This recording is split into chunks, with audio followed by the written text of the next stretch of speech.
ناظرین کی خدمت میں ملنسار اطہر احمد کا آداب۔ ناظرین، سب سے پہلے تو میں آپ کو یہ بتانا چاہوں گا کہ 21 مئی کی شام شہر بنگلور میں ایک بہت ہی اہم واقعہ ہوا۔ ریاست کرناٹکا کے اردو زبان کی ادبی تاریخ میں پہلی بار بچوں کے لیے اردو میں ایک رسالے کا اجرا عمل میں آیا۔ رسالے کا نام ہے غبارہ اور اس کی مدیرہ ہیں جوان سال قدسیہ واجد، لیکن اس رسالے کی نگراں اور سرپرست قدسیہ واجد کی والدہ محترمہ ڈاکٹر فوزیہ چودھری ہیں، اور ڈاکٹر فوزیہ چودھری ہی غبارے کی ترتیب کی ذمہ دار ہیں، اور وہی اس رسالے کی ترتیب میں ایک نمایاں رول انجام دے رہی ہیں۔ چنانچہ ہم نے یہ مناسب سمجھا کہ آج کے ہمارے اردو پروگرام میں انہیں خصوصیت سے مدعو کیا جائے اور ان سے گفتگو کی جائے اس رسالے کے بارے میں، غبارے کے بارے میں، جو ریاست کرناٹکا میں بچوں کے لیے اردو میں پہلا رسالہ ہے۔ محترمہ فوزیہ چودھری صاحبہ، اردو پروگرام میں آپ کا خیر مقدم ہے۔ شکریہ۔ سب سے پہلے تو میری جانب سے اور ہمارے تمام ناظرین کی جانب سے مبارکباد قبول فرمائیے۔ شکریہ جی کہ آپ کو یہ اعزاز حاصل ہوا ہے کہ آپ نے بچوں کے لیے اردو زبان میں پہلا رسالہ جاری کیا ہے ہماری ریاست میں، ریاست کرناٹکا میں۔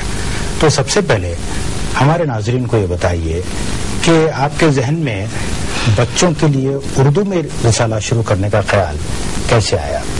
دیکھیے، میری پی ایچ ڈی جو ہوئی ہے وہ بچوں کے ادب پر ہوئی ہے۔ اردو میں بچوں کا ادب آزادی کے بعد 47 سے 87 تک کا میں نے احاطہ کیا ہے۔ یہ مضمون یا موضوع منتخب کرنے کی وجہ ہی صرف یہ تھی کہ مجھے بچے بہت پسند تھے، ہیں اور رہیں گے۔ یہ تو میرا ایک پہلا قدم ہے، رسالہ جاری کرنا بچوں کے لیے، لیکن اس کے علاوہ بھی میں کئی بچوں سے منسلک یا متعلق ایسے کئی کام کرنا چاہتی ہوں جو بچوں کی فلاح کے سلسلے میں مطلب یہ کہ بہت ہی آج کے موجودہ دور کے لحاظ سے بہت ضروری ہیں۔ آپ کے جو اگلے منصوبے ہیں اس کے بارے میں ہم بعد میں بات کریں گے جی۔ تو صرف اس لیے کہ بچوں سے آپ کو محبت ہے، لگاؤ ہے، اور آپ نے اردو میں بچوں کے ادب پر پی ایچ ڈی کی ہے، اسی لیے آپ کو خیال آیا کہ ایک بچوں کے لیے رسالہ شروع کیا جائے؟ جی، یہ بہت اچھا آپ نے سوال کیا۔ دیکھیے، دراصل یہ ہے کہ ایک تو موضوع تھا، دوسرا بچوں کے لیے میرے یہاں ایک چاہت بھی ہے، لیکن اس کے علاوہ بھی آج ہم دیکھتے ہیں کہ خاص کر ہمارے اردو بچے جو ہیں ان کے لیے مطلب یہ کہ وہ پڑھنا چاہتے ہیں تو رسائل نہیں ملتے، ان کی معاشی حیثیت جو ہوتی ہے وہ اس قابل نہیں ہوتی کہ اسے خرید سکیں یا مہنگی سے مہنگی دوسری علاقائی زبانوں کی چیزوں سے مستفید ہو سکیں۔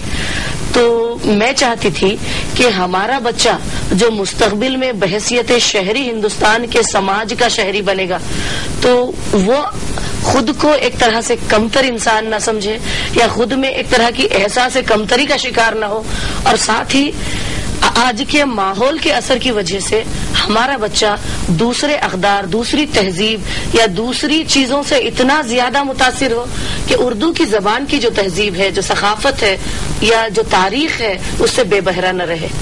بس چند ایسے ہی خیالات کو لے کر میں نے سوچا کہ بچوں کے لیے زبان کی ترویج و اشاعت یا ان کے جڑوں کو مضبوط کرنا ضروری ہے۔ ہم اکثر یہ دیکھتے ہیں شعراء اور ادباء کی محفلیں، مشاعرے، تو یہ صرف بڑوں کے لیے ہے، بڑوں کی کیا کہیں گے ان کی دلچسپی کے سامان ہے، لیکن بچوں کے لیے ہم کیا دے رہے ہیں؟ خاص کر ہمارے یہاں کرناٹک سے تو میں جہاں تک میرا خیال ہے کوئی رسالہ ہمارے یہاں نہیں نکلا ہے، تو میں نے یہ سوچا کہ سب سے پہلے بچوں کو جو ہے ایک رسالے کی صورت میں ایک سوغات دو۔ جی بالکل صحیح فرما رہے ہیں، کا نتیجہ یہ ہے۔ جی بالکل صحیح فرما رہے ہیں آپ کہ ہماری ریاست سے اس سے پہلے کبھی بچوں کے لیے اردو میں رسالہ نہیں نکلا ہے، تو آپ یہ چاہتی تھیں کہ وہ ساری معلومات جو بچوں کو دیگر زبانوں میں میسر ہیں وہ ان کی اپنی مادری زبان میں بھی فراہم کی جائے، انہیں مہیا ہوں۔ ایک طرف تو فوزہ جی صورتحال یہ ہے کہ اکثر ہم یہ سنتے ہیں، ایک حلقہ یہ کہتا ہے کہ اردو پڑھنے والوں کی، لکھنے والوں کی تعداد گھٹتے جا رہی ہے. بولنے والے تو یقیناً ہیں، گھروں میں بچے اردو بولتے ہیں، ان کے والدین بھی اردو بولتے ہیں، بھائی بہن بھی اردو بولتے ہیں، لیکن اردو بولنے اور پڑھنے والوں کی، لکھنے اور پڑھنے والوں کی تعداد گھٹتی جا رہی ہے. تو جب صورتحال یہ ہے کہ کوئی اردو لکھنے اور پڑھنے والا، خاص طور سے نئی نسل میں اردو لکھنے اور پڑھنے والا نہیں ہے، تو آپ کے اس رسالے کے لیے اردو قاری نئی نسل میں کہاں سے آئیں گے؟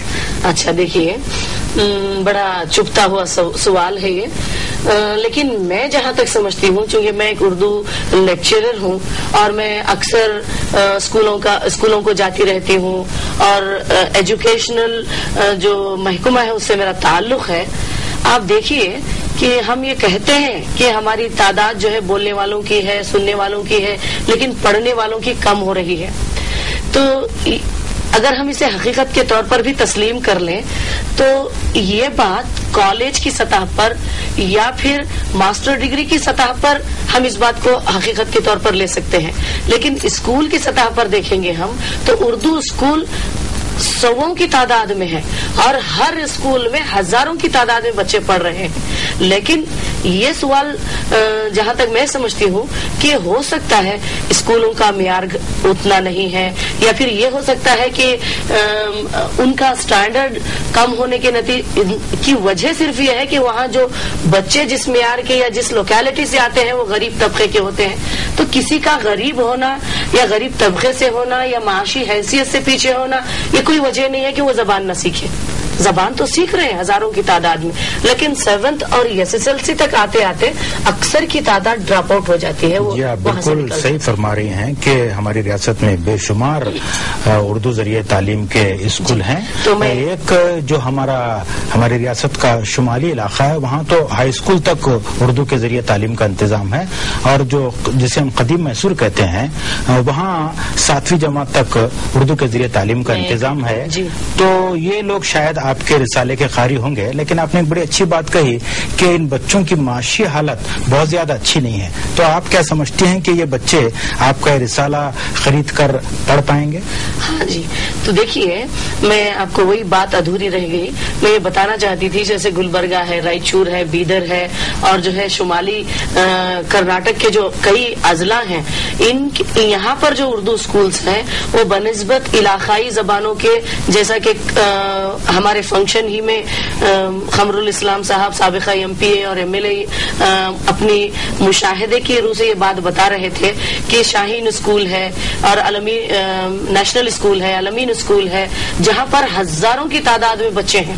ایک تو پہلی بات. دوسری بات، ان کا معیار وہ لوگ علاقائی مطلب وہاں کے لوگ جو بااثر لوگ ہیں وہ مل کر اتنا تبدیل کر رہے ہیں کہ وہ اسکولوں میں ایڈمیشن کے لیے لوگ جو ہے بڑے لیڈروں سے ریکویسٹ اور ریکمینڈ کے ذریعے سے جو ہے ایڈمیشن لے رہے ہیں. تو یہ اس بات کا ثبوت ہے، اس بات پر دال ہے کہ آئندہ یہ صورتحال اور بھی بدلے گی، اور اس صورتحال کے ساتھ ساتھ ہم ادیبوں، شاعروں کو، جو علمی شخصیتوں کو اس طرف بھی توجہ دینا چاہیے کہ ہم بڑوں کے ساتھ ساتھ بچوں کی آبیاری اور ہماری زبان کی آبیاری کے لیے، اس کی جڑوں کی حفاظت کے لیے ہم کیا کر رہے ہیں، یقیناً ہمیں کرنا چاہیے.